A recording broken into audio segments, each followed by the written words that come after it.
Hi, it's Nadia and Maya, and we're going to show you how to make lasagna. Not really going off a recipe, just kind of making it up as we go along. Also, it's easier to use sauces like from the shop, but we're going to show you how to make, well, Maya's going to show you how to make proper ones. So let's start. So we're going to start off by chopping and frying some onions. Maya's going to do that. You start off by cutting both ends of the onion off and then just peeling it like you normally would, but this can take a bit of time. Then you cut the onion in half and put it on the flat side. Then you go along it like that into thinnish slices. Careful not to cut yourself, and then twist it round and cut the other way. So then you've got cubes. So then you just do that for the rest of the onion. So in the recipe it says you only used one onion, but we need to feed 4 of us, so we're gonna double the recipe.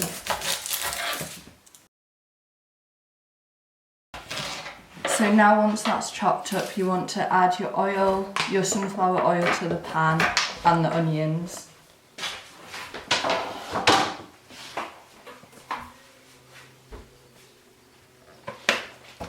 And then you just heat that up for a minute or 2 until it starts sizzling. Okay, so once you've done that, you're going to need to add the mince in. Now usually for lasagna you can do veg or salad or something on the side, but we're just going to throw the vegetables in because that's easier and we don't have to make as much. Yeah, really sure. Honest. So I'm going to cut up some carrot and then we can put in some frozen peas and tin sweet corn, because then you just chop everything up small enough and it works quite well. So I'm going to chop off the top and bottom of the carrots and then wash them.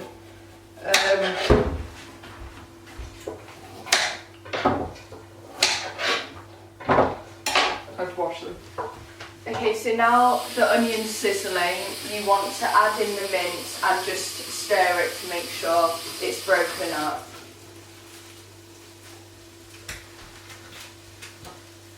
Okay, so I'm just going to cut the carrot like in half. I'm also going to give my dog some carrot so that she stops whining at me, but I'm going to do this first. So I'm going to cut it in half, like lengthwise.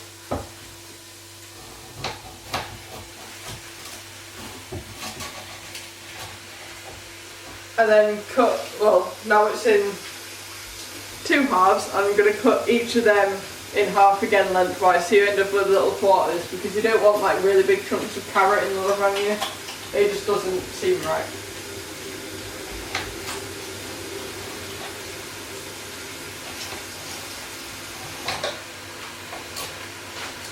Then when I've done that, I'm just going to thinly slice everything.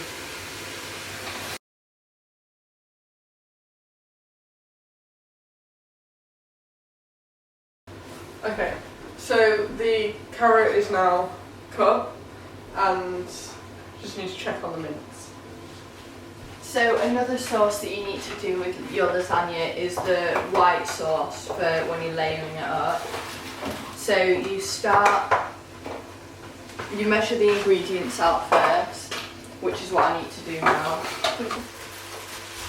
Okay, so now that I've measured that out, you add it to another pot, a different pot. Mine is warming up 50 grams of butter in a pot to start the white sauce. So that needs to melt. And then you add 50 grams of plain flour to that once it's completely melted.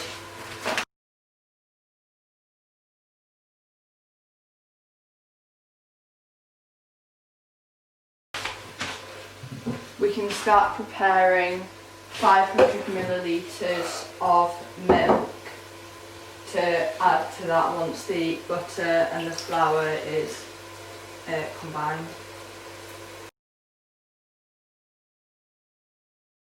so now my mince is pretty much cooked, so I'm going to put the carrots in, and then I'm going to go find some frozen peas.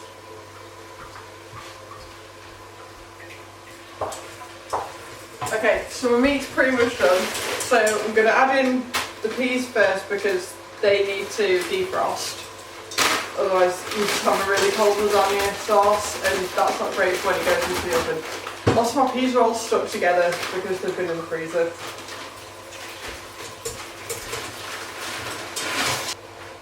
So now all of the milk is in, you need to keep whisking this because, yeah, you don't want chunks in it. And it takes about 10 or 15 minutes, I think.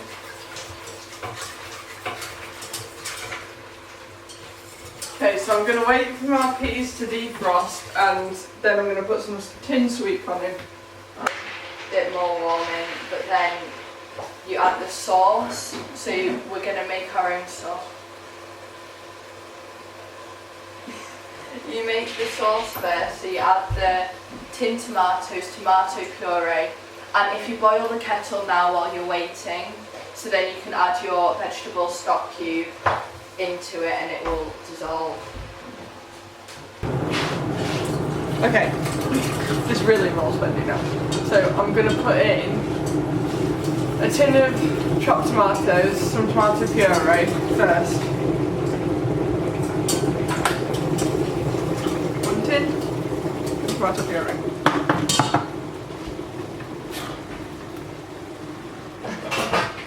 I need to make this stock now.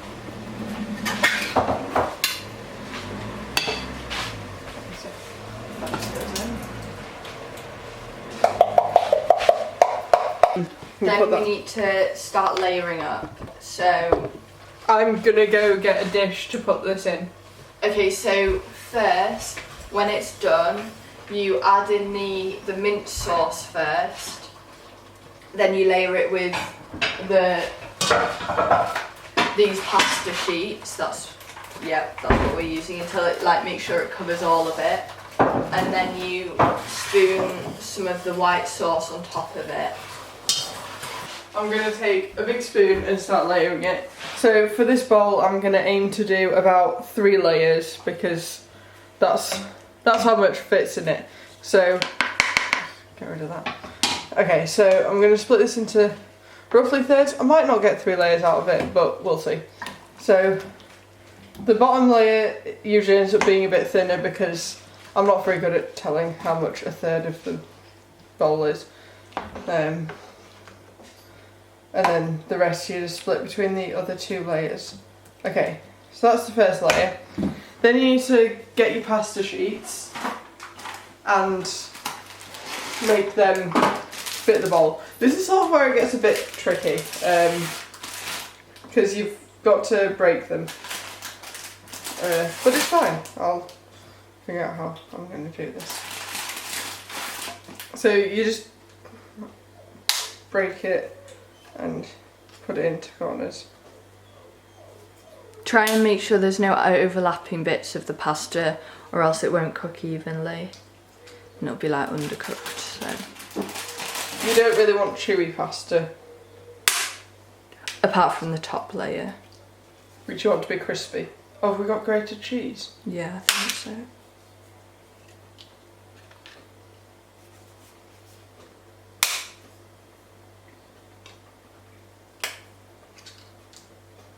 That's mostly not overlapping. Oh well, whatever. Okay, so now I'm going to get the box. I'm going to get this and turn it off. And stir that again. Okay, now the white sauce is really, really hot, so don't burn yourself. But you use spoon. Yeah. So you use a deeper spoon and then you can either use a bit deeper. Get the dish up spoon. No, on the stand. There isn't another one, I'm using it. There. The other soup spoon. No, it's in the dishwasher. No, it's not. Yeah, it is. Oh. It is. Oh, okay. I know because I packed it. And then you can layer it out using a spatula or the back of a spoon. I'm just going to use this spoon because I can't find the spoon that I want. So I'm going to get rid of that because that's quite hot. And then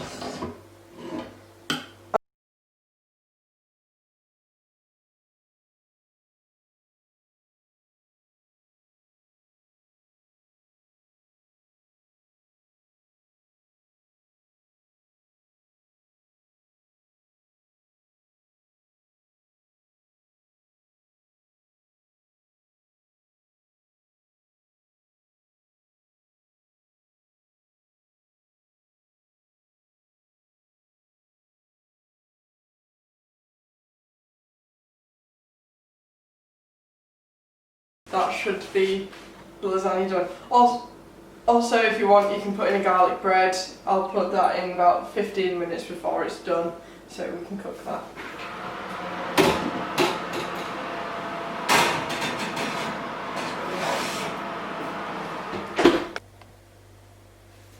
Hi, I'm Nadia, and today I'm going to be making brownies for dessert. Okay, so, well, might as well just start. Well, you need to make sure you've washed your hands. I'm going to go do that first. Busy. Okay, so that's 200 grams of chocolate. Now I just need 175 grams of butter. Right, so once this is in your bottle, you're going to need to put it over a pot of the boiling water. So I need to go get a pot. Put it on about a medium heat, and then boiling water in. About half full's usually fine. So now I'm going to grease my tins. Well, tin. About a 20 centimetre square tin usually works best. And my bottom, well, the bottom of it pops out. Put my leftover butter on there, and well, you need to fully grease the tin, especially the corners, because otherwise it's really, really difficult to get out afterwards. And now check on your chocolate and butter to make sure it's not burning. So, wooden spoon, just stir it, see how much has melted. You want it all to melt fully. So, I'm now going to measure out my sugar, just to be prepared. This is usually the bit where you've got loads of time. How much sugar? Now that this is... I'm still barking. Do apologise for the background noise. Okay, now that this is done, I'm going to put the sugar in. So, 320... Really bad with numbers. 325 grams of sugar. And you can mix it in with a whisk, so just like low speed and until it's all mixed together, but I usually just stir it in by hand because it's easier and makes less stuff to clean up afterwards. Still with a wooden spoon.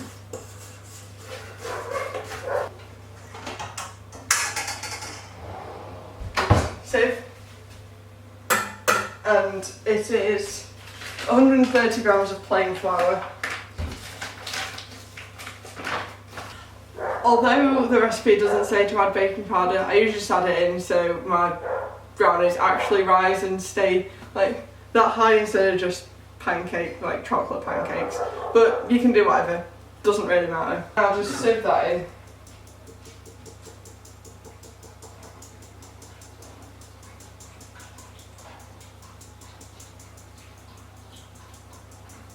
So now, oh, that's busy. Now this should stop moving, should look a bit like that. So it's more like cookie dough now. Yeah, it's a bit more solid. Okay, next, what have I not got in? Eggs. So it takes 3 eggs. Careful when you crack it in so you don't get shells in the bowl. No one wants to eat eggshells. Now it's all in, and there we go. It's gone gloopy. I'm gonna get her to hold the bowl up so I don't get chocolate mixture all over the kitchen. So if you just tilt it over, right, and then just put it all in the bowl.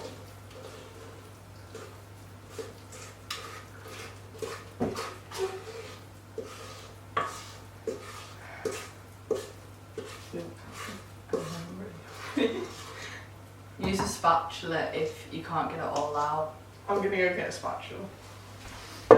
Should have probably said, if you wanted to, you could add chocolate chips in, or nuts, or whatever you like in your brownies. But, yeah, I haven't done that. I probably could have, but oh well, it's fine. It should be nearly warm, and then it cooks at about 170 for 35 minutes. It's probably just good to keep checking it regularly after 30 minutes so that you don't burn anything. So my oven's warm, and then I'll put a timer on for 35 minutes. Okay, so the brownies are, got to duck again. The brownies are pretty much done now. The timer's about to go off. So you want them to be gooey but not too gooey, so I mean you want them to, it's hard to explain. You want them to be cooked, but you don't want them to be really solid, because they're nice when they're gooier. But now I'm just waiting for the timer to go off. It should. We'll go and see brownies. There we go. They're done with a nice hole in the middle. So now I'm just gonna, well, wait for them to cool, take it out of the tin, let it cool a bit more on a rack, and then cut it up into pieces and eat it. Yeah. So brownies are done. Have fun.